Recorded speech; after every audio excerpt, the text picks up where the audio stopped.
ดีดพินสายนี้ปนช้างทั้งหมดจักหนีไปกุมารนั้นทรงทำตามนั้นแล้ว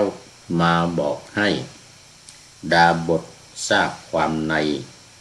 วันที่สองดาบทจึงให้ดีดพินอีกสายและร่ายมนต์อีกบทหนึ่งเมื่อโขลงช้างมาถึงช้างเหลียวดูแล้วหนีไปดาบทเรียกมารดากุมารมาตรัสสั่งให้บอกสารแก่บุตรไปเขาจักเป็นพระราชาพระเทวีดำรัสตรัสเรียกพระโอรสมาตรัสบอกโอรสว่าเจ้าเป็นลูกของเจ้ากรุงโกสัมพีปรันตัปปะนั้นทรงยศสูงจงไปด้วยหมายมุ่งยึดราชสมบัติมาครอง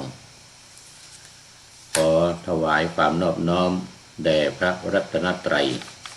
อันมีพระพุทธเจ้าเป็นต้นขอถวายความเคารพพระมหาเถระพระเถรานุเถระเจ้าคณะพระสังฆาธิการทั่วโลกอันมีพระเดชพระคุณพระธรรมเสนาบดีรองเจ้าคณะภาค7วัดพระธาตุไวสุเทพเป็นต้นและขออำนวยพรแด่ท่านผู้ฟังท่านผู้ชมสาธุชนพุทธบริษัททั้งหลายวันนี้รายการธรรมทัศน์ของวัดพระธาตุไวสุเทพออกอากาศทางสถานีวิทยุวปท2จังหวัดเชียงใหม่โดยมีร้อยเอกจำนงปัญญาวัฒโนเป็นหัวหน้าสถานีและอาตมาภาพพระครูปริยัติยานุศาสตร์เป็นผู้บรรยายเป็นประจำทุกวันตั้งแต่เวลา 7:30 นาทีไปจนถึง 8 นาฬิกาโดยประมาณวันนี้ก็เหมือนกันเหมือนเดิมคือถ่ายทอดเสียงล่วงหน้ามาจากเกาะไฮกุน่าลอยน้ำทะเลมาขึ้นบนพระธาตุดอยสุเทพเข้าสู่สถานีวิทยุพระพุทธศาสนาแห่งชาติและจริยธรรมวัดพระธาตุดอยสุเทพอันมีพระเดชพระคุณหลวงพ่อพระธรรมเสนาบดีเป็นประธานก็ครูวันลบนามวงพรหมเป็นผู้อำนวยการอาจารย์พระมหาประสิทธิ์ภาษาธิโกเป็นหัวหน้าสถานีและอาตมาภาพพระครูปริยัติยานุศาสตร์เป็นผู้บรรยาย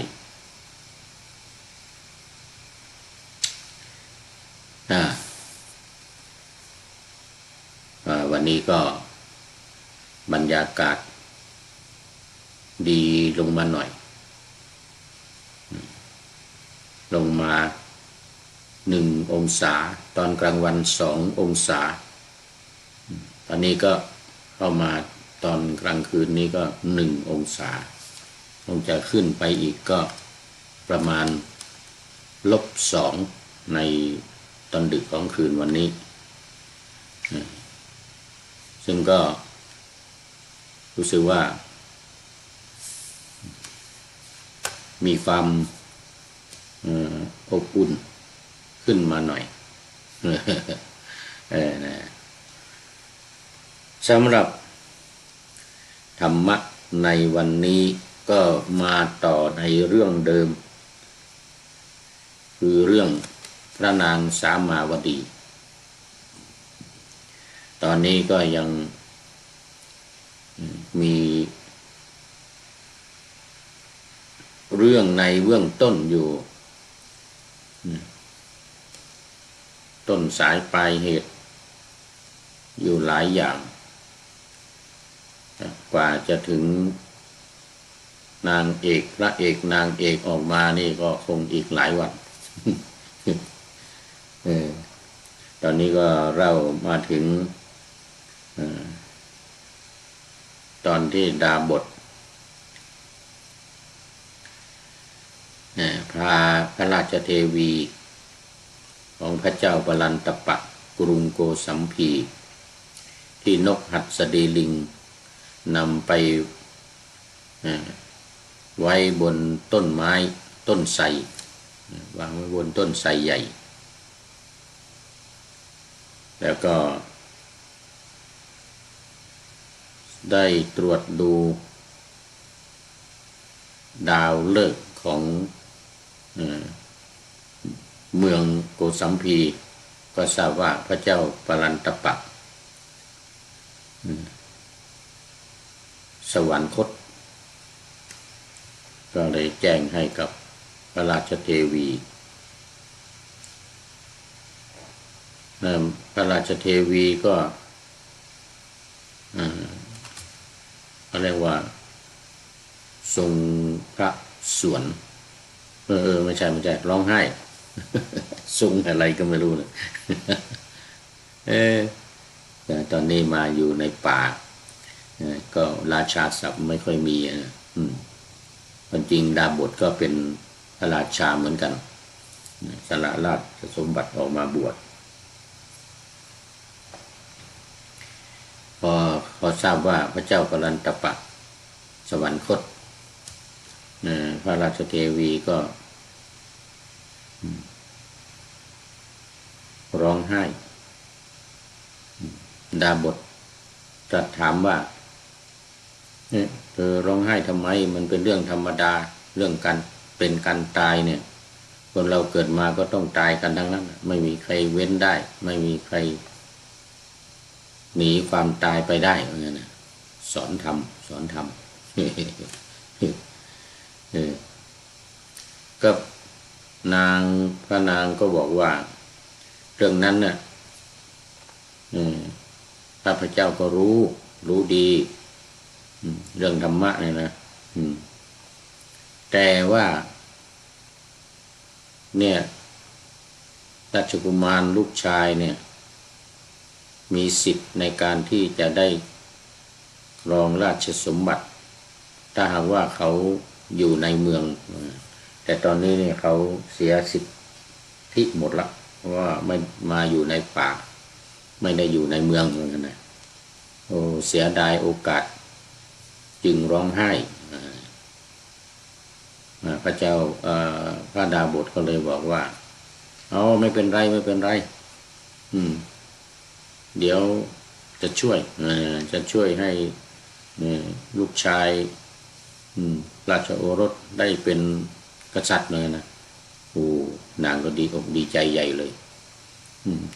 ช่วยน้อยนะพระเจ้าพระดาบทมาถึงตอนนี้เมื่อวาน เมื่อวานมาถึงตอนนี้พระดาบทก็เลยตรัสเรียกราชกุมารมาก็บอกว่านั่นเนี่ยตามปะนาธรรมาสไว้วันนี้พระดาบทได้ให้พิน3 สายและมนอันยังช้างให้ใคร่นั้นแก่บุตรน้อยของพระนางในการนั้นช้างหลายแสนเรียงรายมาตามทางพักอยู่ไม่ไกลห่างต้นไทรย้อยใกล้ศาลาพระดาบทเรียกขานกุมารนั้นมาตรัสว่าเมื่อช้างยังไม่มาเจ้าจงขึ้น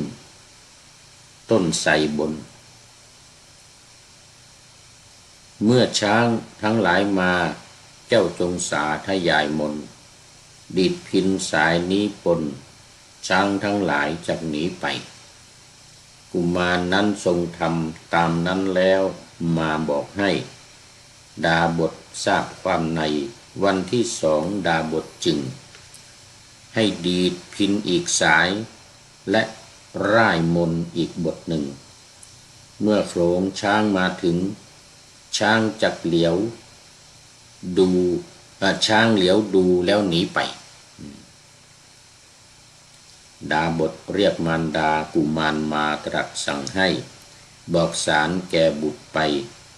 เขาจะเป็นพระราชาพระเทวีดำรัสตรัสเรียกพระโอรสมาตรัสบอกโอรสว่าเจ้าเป็นลูกของเจ้ากรุงโกสัมพีปรันตปะนั้นทรงยศสูงจงไปด้วยหมายมุ่งยึดราชสมบัติมาครองอันนี้ความจริงมีเรื่องยาวแต่ว่าป่าหน้าไว้นิดหน่อยก่อนป่าหน้าไว้นิดหน่อยตอนนี้พระดาบทซึ่งเป็นพระราชามาก่อนนะก็รู้วิธีแล้วก็ได้พินกับมนมา3 บทพินมา3 สายสายที่1พอดีดไปแล้วเนี่ยช้างก็จะหนีไปนะสายที่2เนี่ยพอดีดแล้วช้างก็จะหันมาดูเสร็จแล้วก็หนีไปเหมือนกันพระดาบทก็ให้ราชกุมารให้กุมารน้อยบอกว่าเมื่อช้างยังไม่มาเนี่ยก็ให้ขึ้นไปบนต้นไทรเนี่ยขึ้นไปบนต้นไทรอย่างนั้นนะแล้วก็ดีดพิณสายนี้ดีดพิณสายนี้เสร็จแล้วก็ช้างทั้งหลายนี้ก็จะหนีไปทีนี้พอพระราชกุมารก็ขึ้นไปบนต้นไทรช้างยังไม่มาช้างมาก็ดีดพิณสายที่พระดาบทสั่งแล้วก็ร่ายมนต์บทที่บอกไว้ช้างทั้งหลายก็หนีไปหมดก็ลงมาก็ไปเรียนบอกดาบทตามนั้นแล้วก็วันที่2ดาบทก็บอกราชกุมารอีกว่าเจ้าจงร่ายมนต์บทนี้แล้วก็ดีดพิณสายนี้เสร็จแล้วช้างทั้งหลายเนี่ยก็จะเหลียวมาดูเขาก็ไม่มีความสนใจแต่ก็ไม่เข้ามาก็จะหนีไปอันนี้เป็นสายที่2ส่วนสายที่3นั้น ก็นางยังไม่บอกให้ไว้แล้วแต่ว่ายังไม่บอกวิธีว่าจะดีดยังไงตอนไหนอันนี้เรียกพระมารดาของราชกุมารมาแล้วก็ตรัสบอกมารดาว่าจงให้ข่าวสารต่างๆเกี่ยวกับพระองค์เกี่ยวกับพระราชาเจ้ากรุงโกสัมพีแล้วก็เกี่ยวกับพระราชกุมารว่ามีความสัมพันธ์กันยังไงมีความสำคัญยังไงแล้วก็จะได้ไปรับราชสมบัติเป็นเจ้าเมืองเป็นพระเจ้าแผ่นดิน พระราชเทวีก็ได้เรียกทรงเรียกโอรสมาแล้วก็ตรัสว่าเจ้าเนี่ยเป็นลูกของพระราชา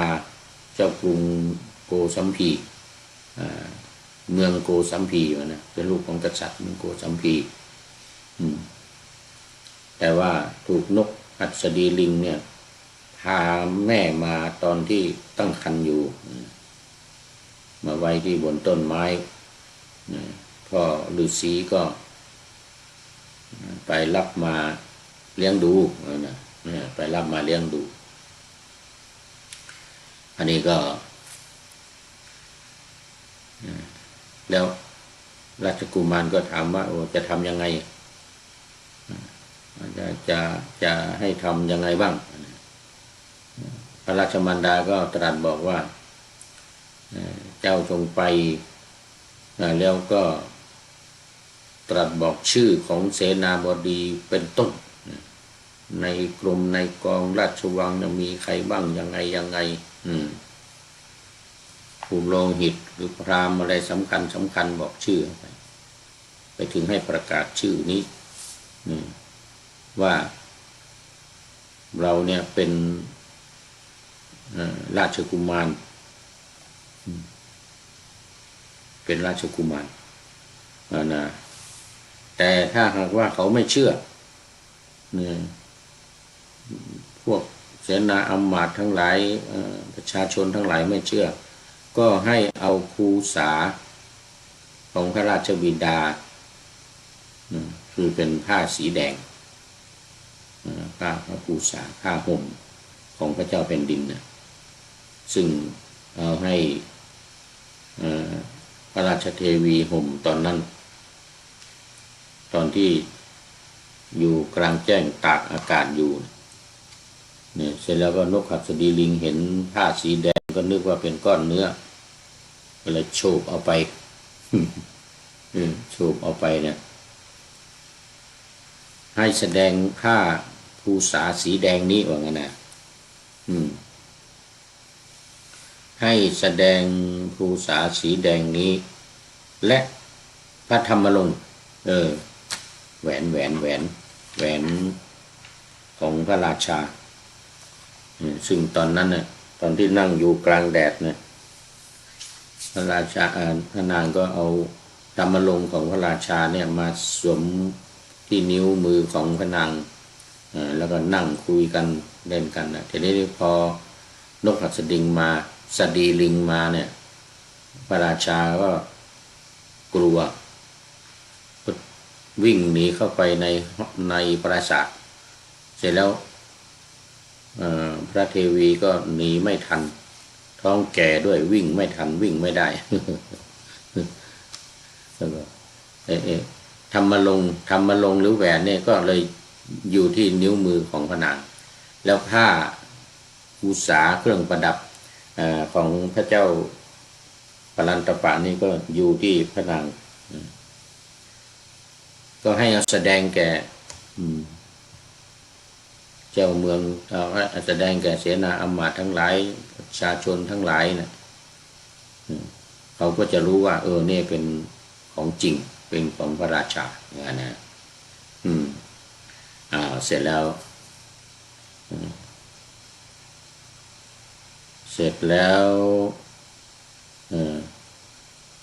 พระกุมารก็ได้ทูลถามดาบทว่าต่อไปนี้จะทำยังไงไอ้หม่อมฉันทำยังไงต่อละทีนี้ก็มาต่อพินสายที่3ทีเนี้ยชี้ไปที่พินสายที่3แล้วก็บท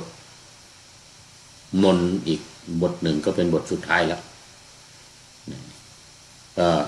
ตรัสบอกแก่กุมารนั้นว่าเจ้าจงขึ้นไปบนต้นไทรก่อนที่ช้างจะมาเนี่ยนะช้างทั้งหลายยังไม่มาเนี่ยเสร็จแล้วก็ให้นั่งกิ่งต้นไทรเนี่ยกิ่งที่ต่ำที่สุดข้างล่างที่สุดมันมีเยอะสูงขึ้นไปข้างบนเอาที่ต่ำสุดอยู่ต่ำสุดข้างล่างเนี่ยนั่งอยู่ข้างล่างต่ำสุดเนี่ยเพราะว่าแล้วดีดพินสายนี้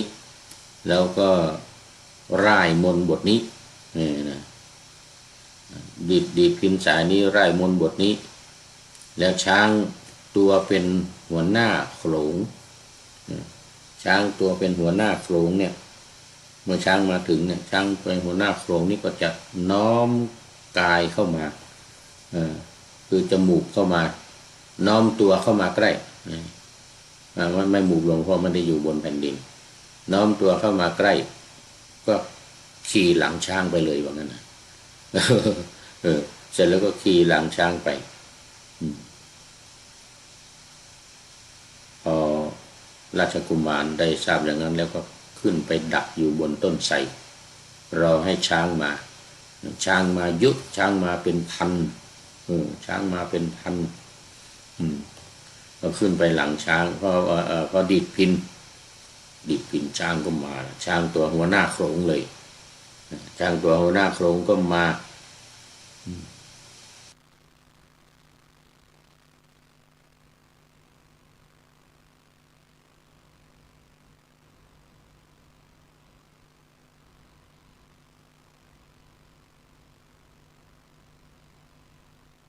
ตนเองว่าเรื่องรับ19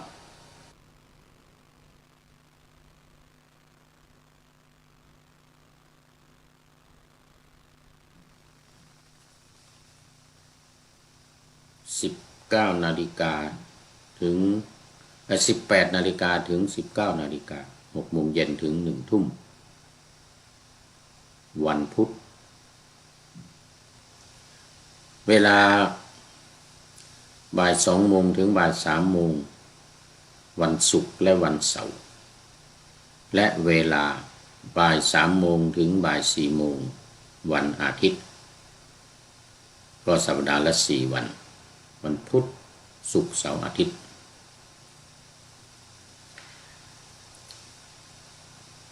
เหมือนกับฉากหลังที่นำเสนออยู่ขณะนี้ก็เป็นประวัติและตำนานของวัดฝายหินตำนานครูบาโสภาพระอภัยสารทะสังฆปาโมกข์วัดฝายหินเมื่อ100 กว่าปีที่ผ่านมา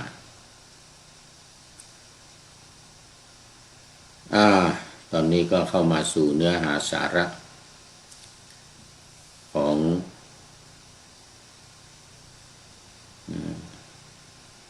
รายการนาวาวังทองซึ่งก็มาจากนาวาแล้วก็วังหมายถึงพระราชวังทองคือเปรียบเทียบกับทองคำธรรมะในรายการนี้เหมือนกับทองคำที่มีคุณค่าสูงมากตอนนี้ก็ออนละหลายหมื่นออนละเป็น10,000 ดอลลาร์แล้วบาทไทยรู้สึกว่าจะ40,000 50,000ถึง60,000มีคุณค่ามาก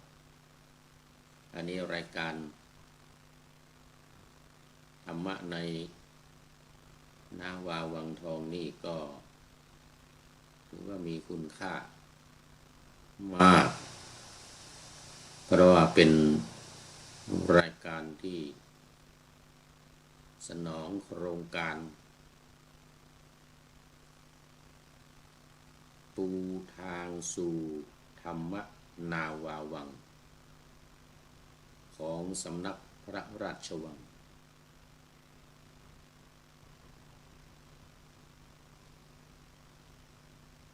ตามที่ทางสำนักพระราชวังได้นำเอาแนวทางการปฏิบัติธรรมของ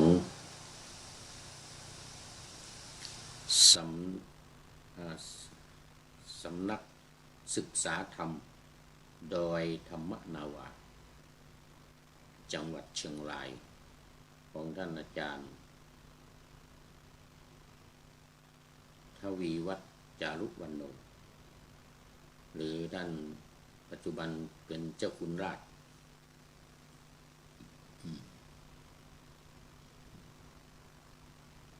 ยานะอะไรสักอย่างหนึ่งนะวชิราพร จำยังไม่ได้ อาจารย์ต้น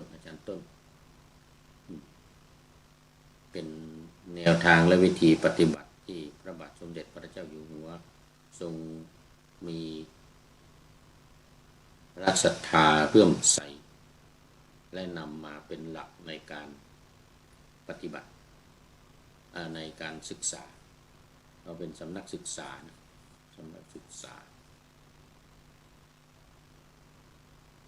ปฏิบัติไปด้วย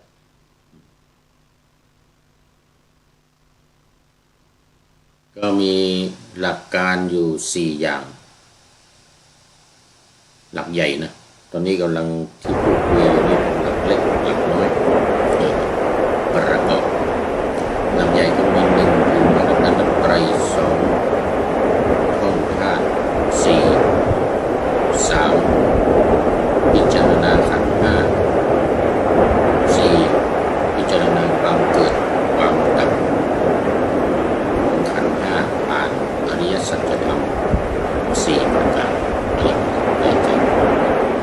อนนี้มาถึง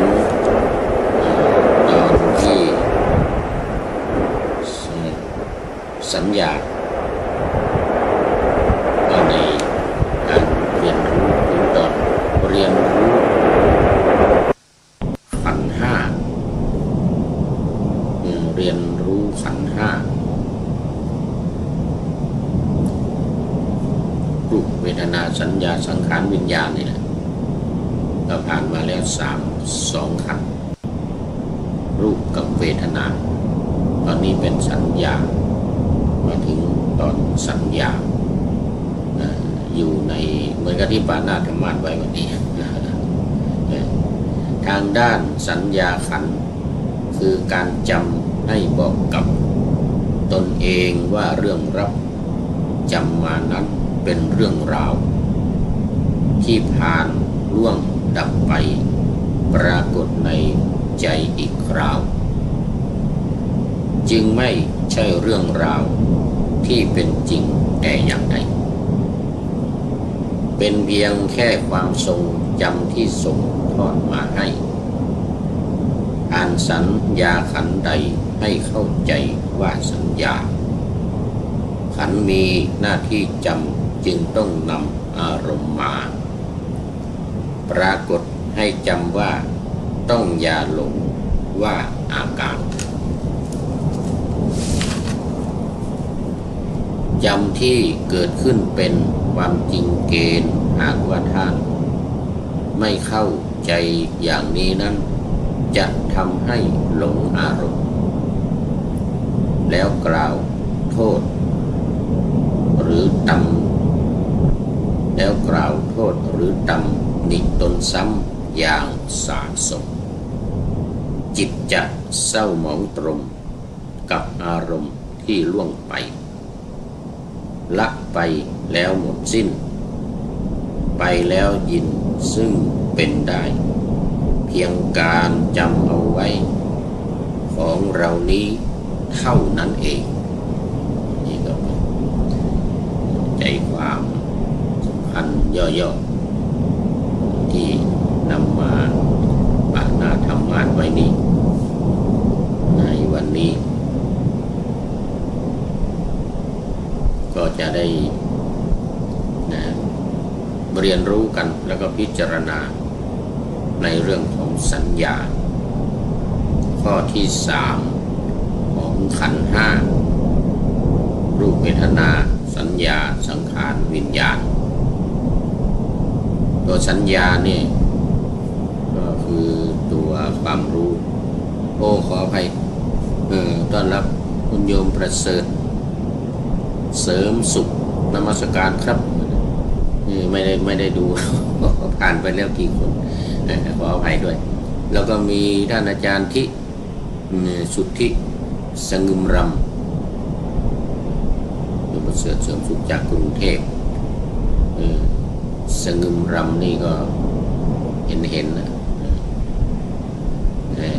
บุรีรัมย์สงึมรำบุรีมาจากบุรีรัมย์ตอนนี้อยู่ที่บุรีรัมย์ก่อนหน้านั้นจำผิดต้องขออภัยว่าเป็นประจวบคีรีขันธ์ว่าประจวบมาหลายวัน ก็ไว้ท่านอาจารย์ไว้ก็มีรูปภาพยกมือมาแล้วสาธุและอีกอันหนึ่งก็เอาหัวใจขึ้นมามีรูปหัวใจเลยหัวใจเลยก็คงจะหมายถึงความเข้าใจนะความเข้าใจในอารมณ์ความเข้าใจในอารมณ์คือสัญญานี่นะสัญญาที่เราแปลกันว่าความจำนี่นะเป็นหนึ่งในขันธ์ห้าเป็นหนึ่งในขันธ์ห้าที่สำคัญมากถ้าไม่มีความจำนี่ก็ไม่รู้จะทำอะไรไม่มีสัญญาเนี่ยไม่มีความจำทุกสิ่งทุกอย่างที่ผ่านไปในอดีตแม้ผ่านไปแล้วเนี่ย1 นาที 2 นาที1 ชั่วโมง1 วัน1 เดือนนี่ก็ตามเนี่ยแม้ 1 นาทีผ่านไปก็เป็นอาทิตย์สัญญานี่เป็นหน้าที่ของสัญญาเป็นหน้าที่ของสัญญาแต่ก็อย่าไปหลงว่าอาการที่จำที่เกิดขึ้นมันเป็นความจริงอย่าไปหลงว่ามันเป็นความจริงมันไม่ใช่ความจริงมันเป็นสัญญาเป็นความจำมาความจำที่จำมามันเป็นอนัตตาทั้งนั้นเป็นอนัตตาไม่ได้เป็นความจริงอะไรแล้วก็ถ้าหลงในอารมณ์ที่เกิดขึ้นว่ามันเป็นความจริงนะไม่เข้าใจนะก็จะทำให้หลงในอารมณ์นั้นแล้วก็กล่าวโทษตำหนิติเตียนจิตก็จะเศร้าหมอง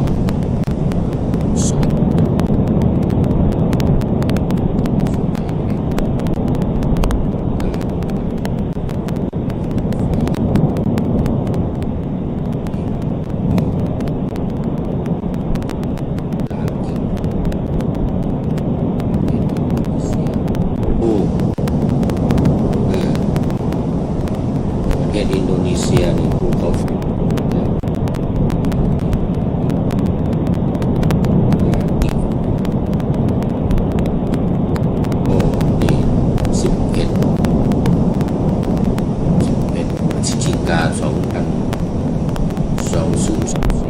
ปีนี้พฤศจิกาก็เดือนนี้เดือนที่แล้วอันนี้ธันวาแล้วนี่ธันวาเลโวโตบิกลาไปใน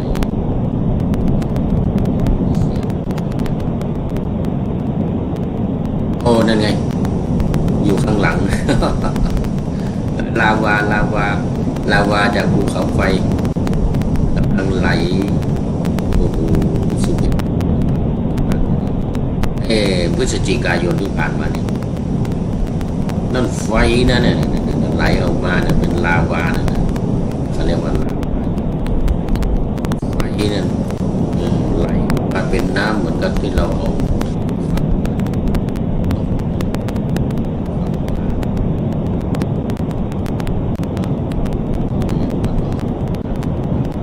อย่างนี้แหละเนี่ยเป็นน้ำทองคำไหลออกมาอย่างนี้นะแต่ว่ามันเป็นอันนี้เป็นไม่ใช่ทองคำแต่มันเป็นไฟ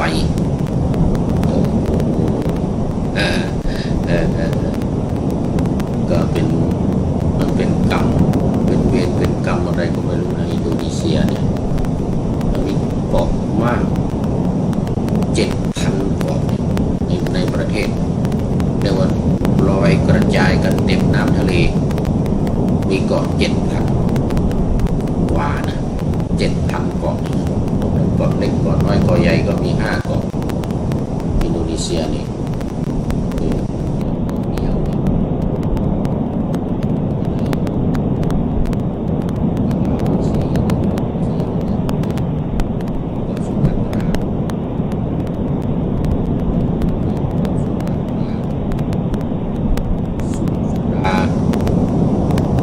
เวสี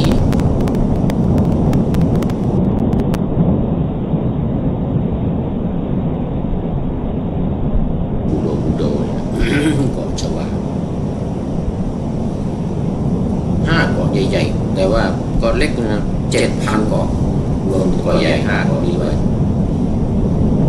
แล้วก็ภูเขาไฟเนี่ยมันปัดทุเสียเหลือเกิน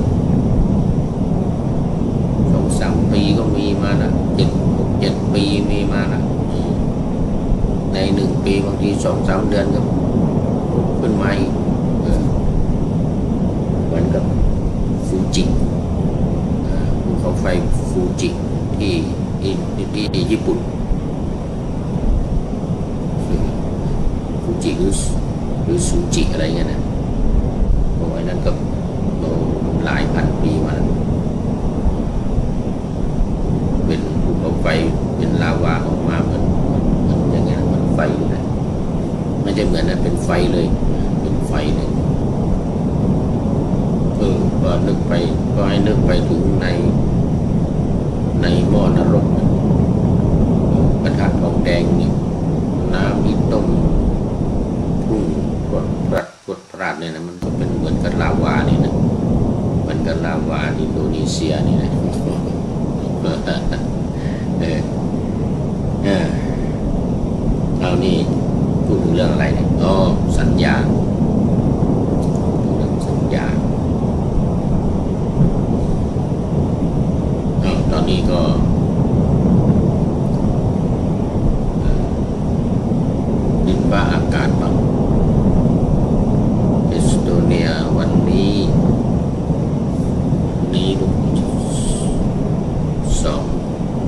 ดีมาหน่อย2 องศาคลาวดี้โอ้มีเมฆมีเมฆมากมีเมฆอยู่ลอยกระจายอยู่2 องศาขนาดนี้เย็นอุ่นมาหน่อยเมื่อคืนก็-4 -2 ถึง-4ลงมาเอาตอนนี้2 องศาตอนนี้2 องศา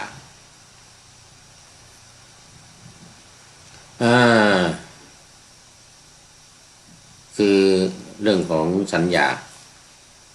เดี๋ยวใจความมาได้ปรากฏในหนังสือมาด้านสัญญาขันธ์คือความจำการจำก็ให้บอกกับตนเองว่าเรื่องที่จำนั้นเป็นเรื่องราวที่ผ่านไปแล้วล่วงไปแล้วดับไปแล้วทั้งหมดแต่มาปรากฏทางใจอีกครั้งหนึ่งจึงไม่ใช่เรื่องจริงในขณะนี้แต่อย่างใดเป็นเพียงแค่ความทรงจำที่ถ่ายทอดผ่านสัญญาขันธ์เท่านั้นให้เข้าใจว่าสัญญาขันธ์มีหน้าที่จำจึงต้องดึงอารมณ์ที่ล่วงไปแล้วมาปรากฏให้เกิดการจำต้องอย่าหลงว่าอาการจำที่เกิดขึ้นเป็นความจริงหากไม่เข้าใจอย่างนี้จะทำให้เราหลงอารมณ์แล้วกล่าวโทษหรือตำหนิติตนเองจิตก็จะเศร้าหมองไปกับอารมณ์ที่ล่วงไปแล้วละไปแล้วหมดสิ้นไปแล้วซึ่งเป็นเพียงการจำของเราเท่านั้นดังนั้นเมื่อมีเรื่องราวในอดีตมาปรากฏกับใจก็ให้รู้ว่านี่คือสัญญาขันธ์เกิดขึ้นกำลังตั้งอยู่กำลังปรุงแต่งจิตอยู่เมื่อรู้เช่นนี้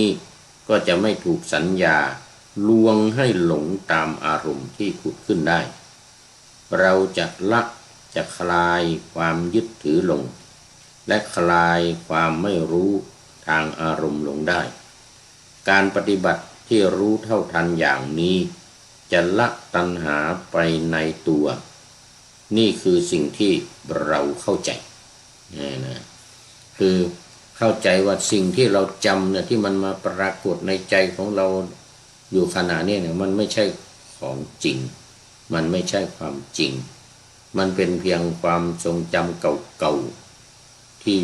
ผ่านไปแล้วหมดไปแล้วนะแต่ว่ามันมาปรากฏอีกเป็นครั้งเป็นคราวเนี่ยเพราะความจำของเรานี่เองมันไปเที่ยวจำมาจะไปโทษมันก็ไม่ได้นะมันหน้าที่ของมันอย่างนั้นนะไอ้ความจำเนี่ยนะหน้าที่ของมันก็ต้องจำไอ้ตัวสัญญานี่นะความจริงในหลักของวิปัสสนาเนี่ยก็จะมีสัญญาอยู่10 ประการนะมีอนิจจสัญญาเป็นต้นคือความจำว่าโอ้มันไม่เที่ยงมันผ่านไปสิ่งนั้นเกิดขึ้นเกิดแล้วก็ดับเกิดแล้วก็ดับเกิดแล้วก็ดับไปแล้วแต่ถ้าเราไปหลงไปครับแล้วหลงว่ามันเป็นความจริงเลยนะหลงว่ามันเป็นความจริงโอ้อันเนี้ยมันเป็นความจริงนะเราก็จะเป็นทุกข์กับมันว่ามันบางสิ่งที่จำมาบางทีมันกับสิ่งที่ไม่ดีอารมณ์ต่างๆที่เกิดขึ้นทั้งดีทั้งไม่ดีไอ้ส่วนที่ดีนี่ไม่ค่อยจำเนาะ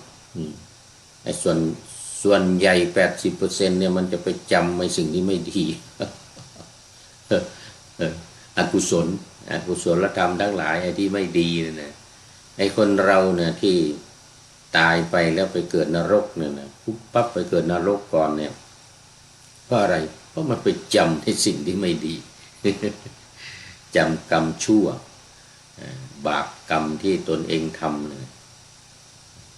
ส่วนบุญเนี่ยมันไม่จำตอนตายตอนใกล้จะตายมันไปจำไม่แต่สิ่งที่ไม่ดีเหมือนหลายเรื่องที่เคยเล่าไปผ่านไปแล้วไม่ว่าจะเป็นเรื่องของนางพระนางมัลลิกาต้องไปอยู่ในนรก7 วันเนี่ยนะเรื่องของพระที่บวชมาตอนนั้นคนอายุไข20,000 ปีบวชมา20,000 ปีจนตายเนี่ยแค่ใบตะไคร้ติดมือไปใบเดียวเอามือไปดึงไปถูกใส่กอตะไคร้นั่งเรือไปใบเดียวเพราะมันมีบัญญัติไว้ว่าไม่ให้ภาคของเขียวที่เกิดอยู่กับที่ต้นไม้ใบหญ้าเนี่ยเป็นอาบัติพอขึ้นฝั่งไปไม่มีคนแสดงอาบัติตายเนี่ยเป็นลมตาย ไปเกิดเป็นจระเข้ตอนนี้ก็ยังอยู่เดี๋ยวพญานาคไม่ใช่จระเข้ผมว่าผิดไปไปเกิดเป็นนาคตอนนี้ก็ยังอยู่ในภพของนาคออกมาเป็นบางครั้งบางครามาแสดงฤทธิ์แสดงเดช บางทีมาบวช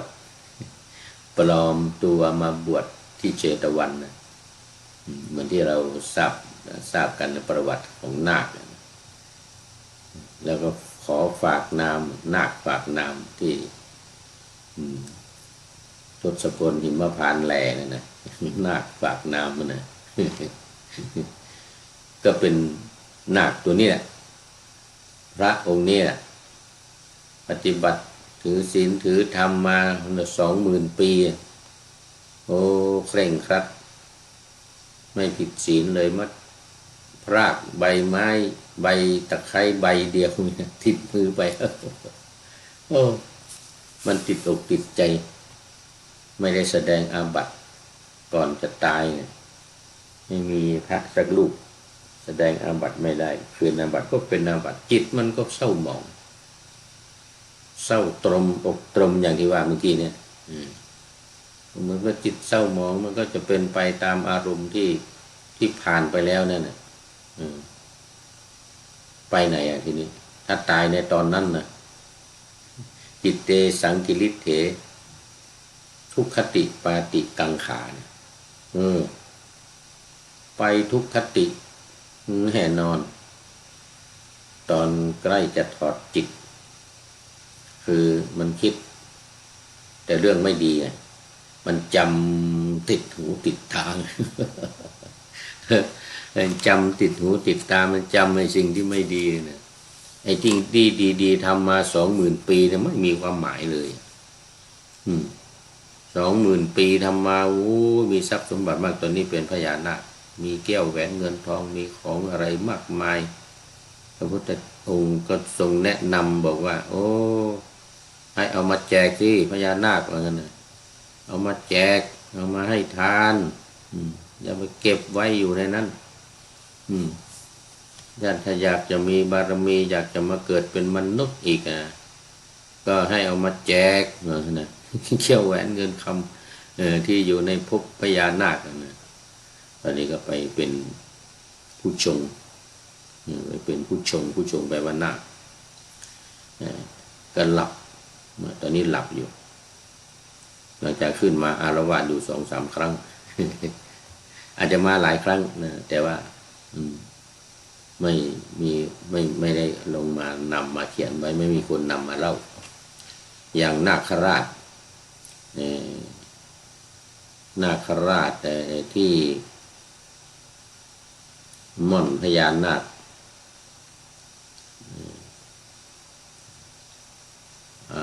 อะไรอำเภอแม่ออนนะอันนั้นภูริทัตนาคสมัยพระโพธิสัตว์สมัยพุทธเจ้าเป็นพญานาคภูริทัตเนี่ยนะอันนี้ยังไม่ได้มาตรัสรู้ตอนนั้นเป็นโพธิสัตว์เป็นพญานาคก็มีอันนั้นตอนนี้ไม่เป็นแล้วอันนี้มาเป็นพระพุทธเจ้าแล้วก็มีตำนานอยู่เป็นอดีตชาติ ของพระพุทธเจ้าเรานี่แหละเพราะฉะนั้นต้องระมัดระวังไอ้ตัวสัญญาเนี่ยนะให้กำหนดให้พิจารณาอย่าหลงในอารมณ์ที่เกิดขึ้นนั้นเด็ดขาดต้องปล่อยวางอารมณ์ใดอารมณ์ที่เกิดขึ้นมันเทียบกับฌานที่8เลยนะเนวสัญญานาสัญญายตนะนั่นนะคือมีความจำก็ไม่ใช่ไม่จำก็ไม่ใช่เนี่ยก็จริงมีความจำอยู่ แต่ไม่ไปยึดไปติดวางปล่อยวางเกิดก็ปล่อยมันเกิดดับก็ปล่อยมันดับไออารมณ์ทั้งหลายเนี่ยเกิดหมายถึงว่าอารมณ์เก่าๆที่มันมาเกิดกับใจเราเนี่ยขณะที่เรานั่งคิดอยู่เรานั่งภาวนาอยู่หรือเรานั่งเข้าฌานอยู่นี่นะมันก็มาเกิดในอารมณ์ต่างๆที่เกิดขึ้นพร้อมขณะเดียวกันเวรกรรมก็ตามมาสนองนะมันจะไม่ได้สนองแล้วถ้าหากว่าบรรลุธรรมไปแล้วนี่นะหรือสนองยากนี่นะมันก็จะรีบตามมาสนองเนี่ยเหมือนอาจารย์อะไรวรอุไรที่เล่าให้ฟังนั่งปฏิบัติอยู่ก็มีแมวมาข่วนมาจองมาทวงบุญคุณไปทำเวรทำกรรมอะไรกับแมวไว้ก็ไม่รู้มันนั่งทำสมาธิแล้วก็มีแมวมาข่วน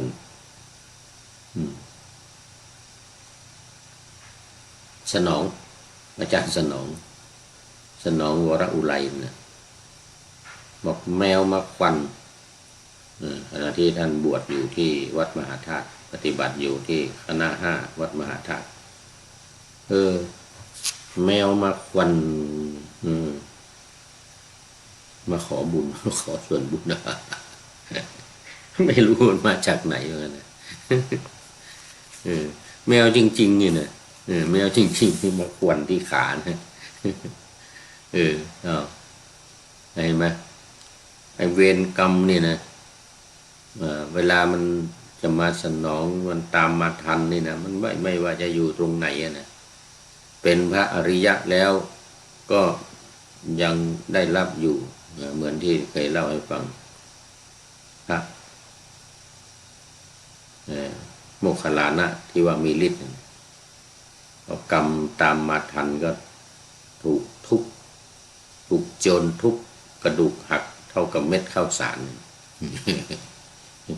แต่ด้วยฤทธิ์โดยบารมีที่สร้างมาแรงก็ประสานกระดูกที่แตกหักเม็ดข้าวสารเนี่ยนะให้เป็นรูปร่างเหมือนเดิมไปกราบลาพระพุทธเจ้าไปปรินิพพานแต่ต้องปรินิพพานเองไม่ใช่ถูกโจรทุบแล้วตายไม่ใช่งั้นระดับพระอรหันต์แล้วนี่ระดับอรหันต์แล้วมีฤทธิ์ด้วยไปลาพระพุทธเจ้าถามเธอจะไปไหนจะไปตายโอ้จะไปปรินิพพานที่ไหนนู่นว่างั้นที่ภูเขานั่นว่างั้นน่าจะเป็นอิสิคิรินะภูเขาที่กลืนกินฤาษีในเมืองราชคฤห์พระโมคคัลลานะไปลาพระพุทธเจ้าที่ภูเขาคิชกุฏบอกเธอจะไปไหนว่างั้นนะโอ้เนี่ยถูกโจรทุบกระดูกหักเท่าเม็ดข้าวสารเนี่ยข้าพระองค์ก็ประสานมานี่พอเดินได้ตดแตะนี่เนี่ยว่าจะไปแล้วเธอจะไปปรินิพพานที่ไหนนู่นในภูเขาอิสิคิริภูเขาที่กินฤาษีนู่นนะว่านะด้านโมคคัลลานะนะอันนั้นเรื่องกรรมเนี่ยเรื่องกรรมนี่ จะต้องได้รับจะต้องตามทันจะต้องมาปรากฏจะต้องมาปรากฏจนได้แม้พระพุทธองค์เองก็ทรงได้รับกรรมเหมือนกันตามที่ได้เคยเล่าไปหลายครั้งพระเจ้าพิมพิสารถึงขนาดถูกกรีดเท้ากรีดเท้าไม่ให้เดินจงกรมดูสินะจนตายเนี่ยไม่ได้เดินจงกรมไม่ได้ปีติไม่เกิดเข้าฌานไม่ได้ทอดพระเนตรไปก็ไม่เห็นพระพุทธเจ้าอาชาติศัตรูพระเจ้าอาชาติศัตรูก็ให้คนไปปิดพระแกรนหมดเลยพระแกนมันจะแกรนพระแกนคือหน้าต่าง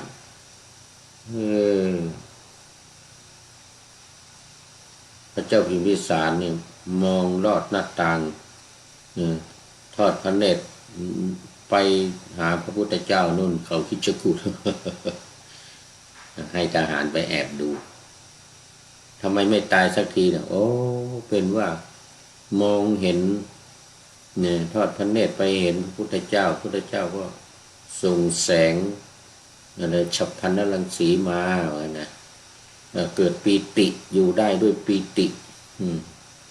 อยู่ได้ด้วยปีติไม่ตายปิดหน้าต่างเลยนะให้คนไปปิดหน้าต่างมองไม่เห็นอีกมองไม่เห็นพระพุทธเจ้าอีก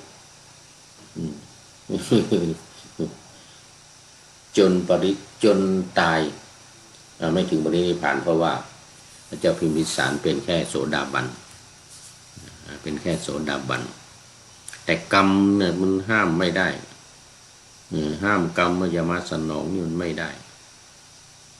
มีอยู่ชาติหนึ่งเป็นนักแสดงลิงเอาลิงไปแสดงเต้นรำเนี่ยร้องเพลงบ้างอะไรเต้นไปเต้นมาเนี่ยนะให้คนดูคนชมแล้วก็ได้สตังค์คนดูก็ให้คนละกหาปณะ5 กหาปณะ10 กหาปณะบางคนให้เป็น100ก็มีอย่างเงี้ยนะ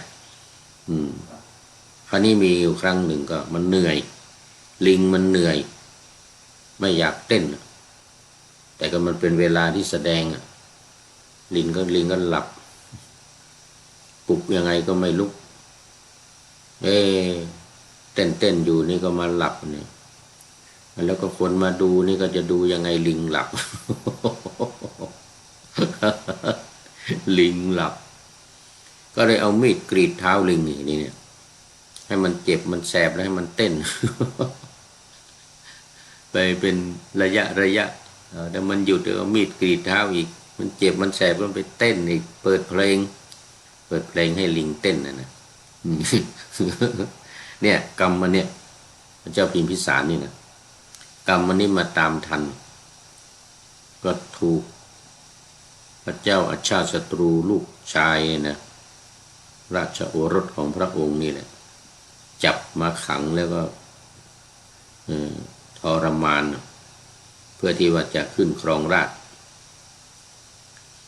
เป็นกษัตริย์สถาปนาตัวเองขึ้นเป็นกษัตริย์แต่ยังสถาปนาไม่ได้เพราะว่ายังไม่ตายยังไม่พระเจ้าพิมพิสารยังไม่ตายนะไม่ตายกับมีด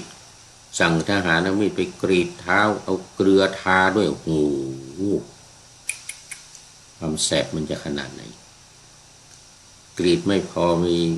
มีบาดแผลแล้วเอาเกลือไปทาโอ้สุดยอดเจ็บปวดแสบร้อนจน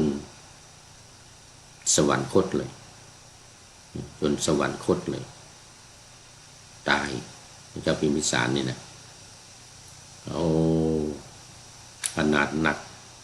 เนี่ยมันตามทันอย่างนี้แหละมันตามทันอย่างนี้แล้วสัญญาที่ว่าจำนี่นะ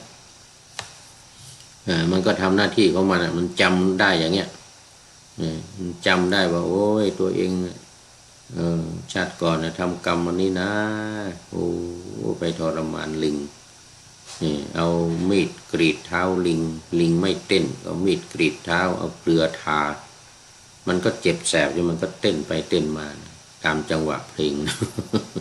ให้คนชมโอ้โหนึกขึ้นมาได้ก็ไม่รู้จะทำยังไงต้องยอมรับกรรมที่ตนเองทำไปแล้วกรรมมาสนองตามการแน่แท้อย่างว่ากรรมใดใครก่อแล้ววนวานกรรมสนองตามการแน่แท้เหมือนสุนัขนายพรานตามติดเนื้อแลเนื้ออ่อนแรงป้อแป้กัดเคี้ยวหอนเหลือนี่ว่าไปหลายว่าไปหลายครั้งแล้วเอาย้ำกันย้ำกันเรื่องเวรเรื่องกรรมอย่าไปทำถ้าไม่ให้มันตามมาสนองเนี่ยอย่าไปทำในภพหน้าชาติหน้าเราก็จะปลอดภัยไม่มีเวรไม่มีกรรมอะไรไปตามทันตามสนองตอนนี้เราอาจจะมีบุญเก่ากินบุญเก่าอย่างว่านะอย่างนางวิสาขาว่าพ่อผัวกินบุญเก่าเลยนะก็อยู่สุขสบายมีเงินมีทองข้าราชบริพารสุขสบายเป็นบุญเก่ากรรมที่ไม่ดียังไม่ได้ตามสนองแต่บุญเก่ามันมากก็กินบุญเก่าไปก่อนเลยนะเนี่ยยังไงก็จะต้องได้รับผลกรรมนี่นะเรื่องสัญญาขันธ์นี่ก็เหมือนกันยังไงมันก็ต้องจำเพราะสิ่งที่ทำไปแล้วมันเป็นแม้ว่ามันหมดไปแล้วสิ้นไปแล้วก็ตามในอดีตแต่ความทรงจำมันยังมีไงไอ้สัญญาเนี่ยมันทำหน้าที่ของมันซื่อตรงเนี่ยซื่อตรงเนี่ยในเรื่องของว่ามันจะจำอะไรเนี่ยนะไม่ผิดพลาดไม่ขัดตกบกพร่องเลยจำอยู่นั่นแหละจำสัญญาสัญญาจำสิ่งที่ตนเองทำสิ่งที่ตนเองได้ทำไปแล้วมันก็จดจำได้นี่ก็คือตัวสัญญาความเป็นใหญ่ในเรื่องของการจำเพิ่งยกให้สัญญาทีนี้ก็ต้องนำมาประกอบว่าในสัญญา10อนิจจสัญญาอนัตตสัญญาความจำว่าสิ่งที่มันเป็นอนัตตา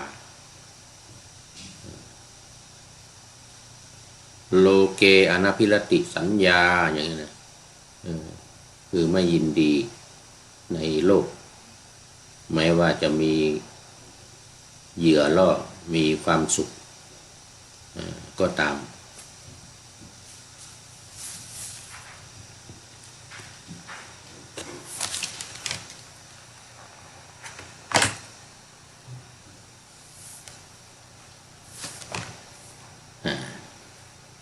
ขออภัย แบตเตอรี่หมดไม่ได้เปิดไฟ ไม่ได้เปิดไฟแบตเตอรี่หมด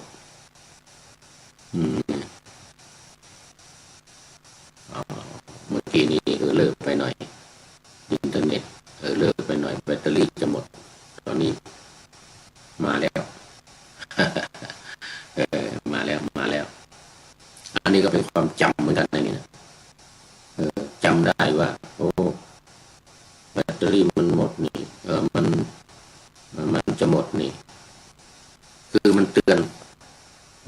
มาว่าโลแบตเตอรี่ว่างั้นนะมันก็นึกขึ้นมาได้ปิดสวิตช์ไว้นี่ก็คือ นึกขึ้นมาได้ความจ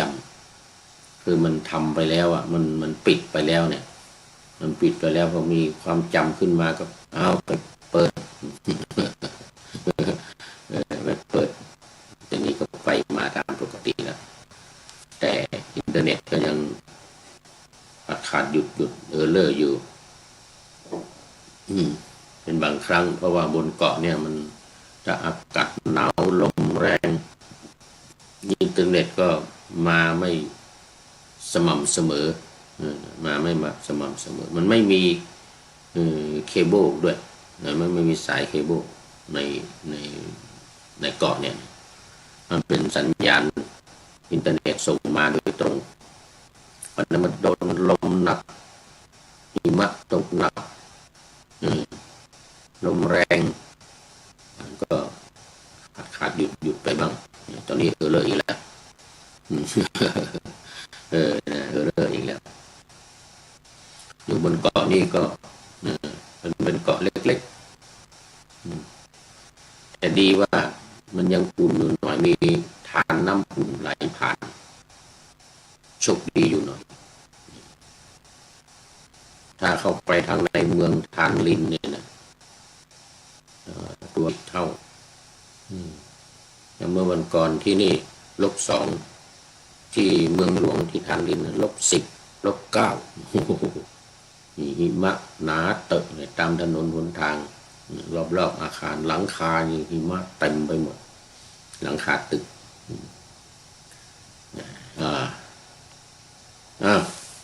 มาพูดถึงเรื่องของสัญญานะ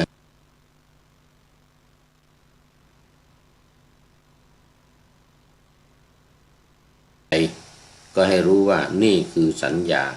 ขันเกิดขึ้นต้องนึกอยู่เสมอกำลังตั้งอยู่กำลังปรุงแต่งจิตอยู่เมื่อเป็นเช่นนี้ก็จะไม่ถูกสัญญาลวงให้หลงตามอารมณ์ที่เกิดขึ้นเราจะละจะคลายการยึดถือลงและคลายความไม่รู้ทางอารมณ์ลงได้การปฏิบัติที่รู้เท่าทันอย่างนี้จะละตัณหาไปในตัวนี่คือสิ่งที่เราต้องเข้าใจตัณหาก็คือตัณหา3กามตัณหาภวตัณหาวิภวตัณหามันจะละได้โดยเฉพาะกามตัณหาละได้ยังไงคือไม่สนใจไม่ไปยึดไม่ไปติดในกามตัณหาภวตัณหาหรือวิภวตัณหากามตัณหาก็คือผ่านทางตาทางหูทางจมูกทางลิ้นและทางกายเนี่ยเรียกว่ากามคุณที่มันเกิดขึ้นเรามองเห็นสิ่งที่สวยงามหรือไม่สวยไม่งามอะไรก็ตามเนี่ยอย่าไปหลงอย่าไปติดอย่าไปยึดมันถ้ายึดมันก็จะเกิดความทุกข์ความยากความลำบากเพราะการไปหลงอารมณ์ที่มันเกิดขึ้นความจริงแล้วมันเป็นอดีตทั้งนั้นมันเป็นอดีต